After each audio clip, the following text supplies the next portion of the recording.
Salut les amis, salut les ennemis, j'espère que vous allez bien. Alors, ouais, encore une fois, un thème par rapport à la Bible versus le Coran. Mais là, on va parler, en fait, c'est juste pour vous prouver que dans la Bible, on nous met une géographie qui concerne l'Égypte. Alors que si tu lis bien le Coran, tout se passe dans la région arabique. Et là, on va prendre l'histoire de Youssouf, qui est assez intéressante, l'histoire de Youssouf, parce qu'on parle beaucoup d'Égypte, entre guillemets, de Misr. Bon, j'avais déjà fait des vidéos, peut-être que je répéterai encore certains thèmes, parce que des fois, il faut répéter les choses. Bah oui, c'est comme le Coran, c'est un rappel, il faut rappeler les choses, voilà. Donc, c'est aussi une petite pique pour ceux qui sont énamourés de la Bible, qui adorent la Bible, alors que c'est vraiment des récits falsifiés. Voilà, et là, on va parler d'un thème, c'est le thème d'Allah. Est-ce que les Égyptiens disaient Allah, disaient Dieu, parlaient d'un Dieu unique?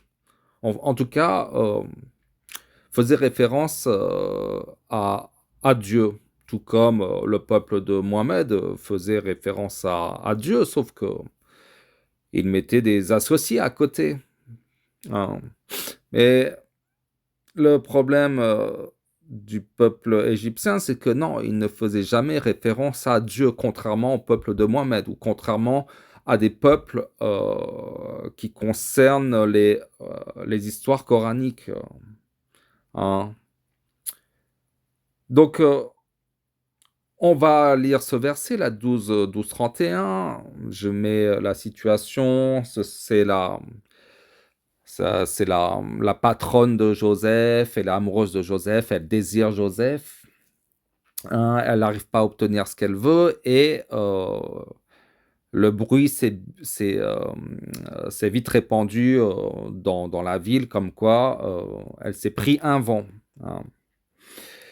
Et donc, la patronne de Joseph, elle va convoquer certaines femmes pour un banquet, et elle va présenter Joseph, et elles vont se couper les doigts en voyant la beauté de Joseph, et elles vont dire ceci: «À Allah ne plaise, ce n'est pas un être humain, ce n'est qu'un ange.»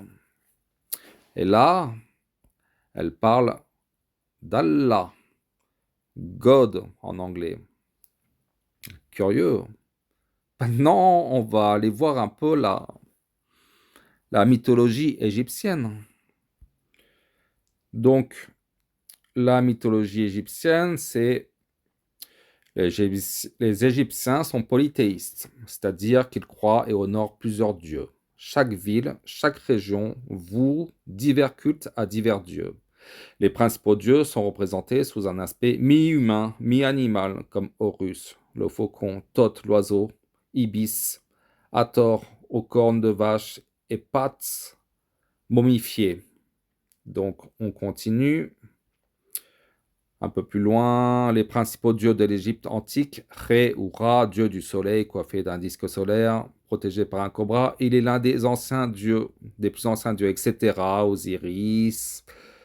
Osiris aurait été le premier pharaon, Isis, etc., etc.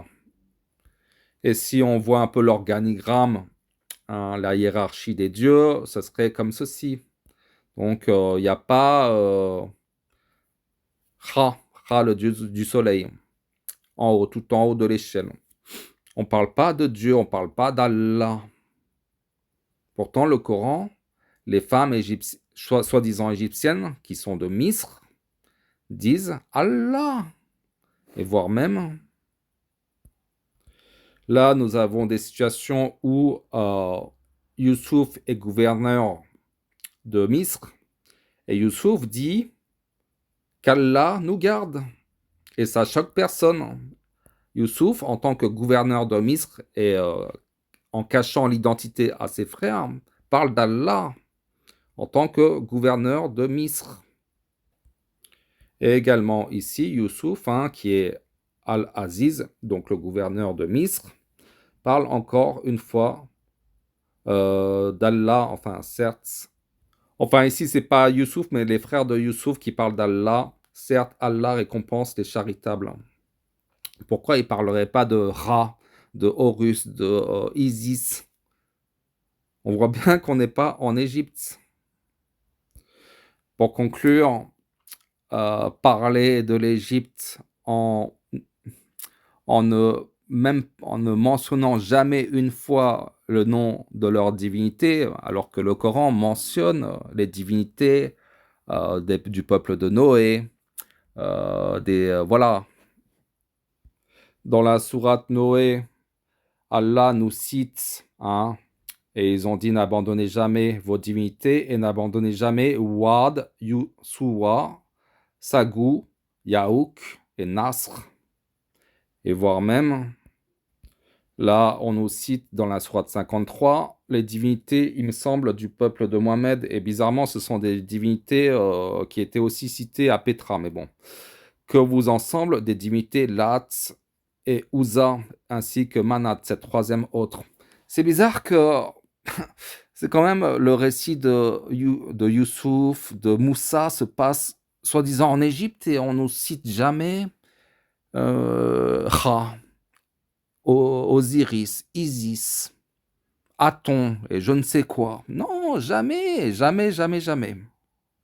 Et là, on fait, voilà, ça c'est Petra. Et si on descend sur ce qu'ils adoraient, alors quelque part en bas, voilà, on lit, les Nabatéens adorent les dieux et les déesses arabes des temps pré-islamiques, aussi bien que quelques-uns de leurs rois déifiés, du Sarès, et à l'époque le principal dieu masculin accompagné d'une trinité féminine, Uzza, Al-Lat et Manat. Beaucoup de statues taillées dans la roche représentent ces dieux et déesses. C'est bizarre que Uzza, Al-Lat et Manat sont mentionnés dans le Coran. Mais pas, on ne mentionne pas Ra, Osiris, Isis. Et voilà, aussi entre parenthèses, pour faire un petit lien avec Petra et le lieu géographique du Coran, tout comme le prophète et ses compagnons marchaient soir et matin près des lieux, tout près des lieux où le peuple de Lot a été anéanti.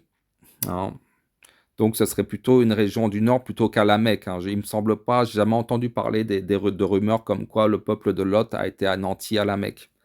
Voilà. Bon, ce genre de thème, ça me passionne parce que je vois que, bon, les gens, ils se disent adorer Allah, ils disent oui, oui, le Coran c'est un livre d'Allah, mais au final, non, non, ils vont pas, le Coran ne les intéresse pas. Ce qui les intéresse, ce sont les hadiths qui amènent des histoires vers la Mecque, ou les récits judéo-chrétiens qui mettent les récits coraniques au final en Égypte.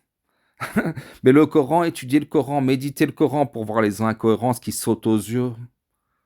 Non, ça les intéresse pas. Ils veulent des histoires à dormir debout. Et certains se prennent pour des messagers. Ils font des liens avec des écritures falsifiées en pensant qu'ils sont hyper bien guidés, alors que c'est des gros menteurs et qui vont aller au feu. Parce que ce sont des gros menteurs qui mentent contre Allah. Voilà. Donc, ils prennent pas au sérieux Allah. Ils n'aiment pas le Coran au final. Ils préfèrent des mythes, des mensonges, du rêve, du fantasme. Bon, allez, je vous dis à bientôt, Inch'Allah. Salam alaikum.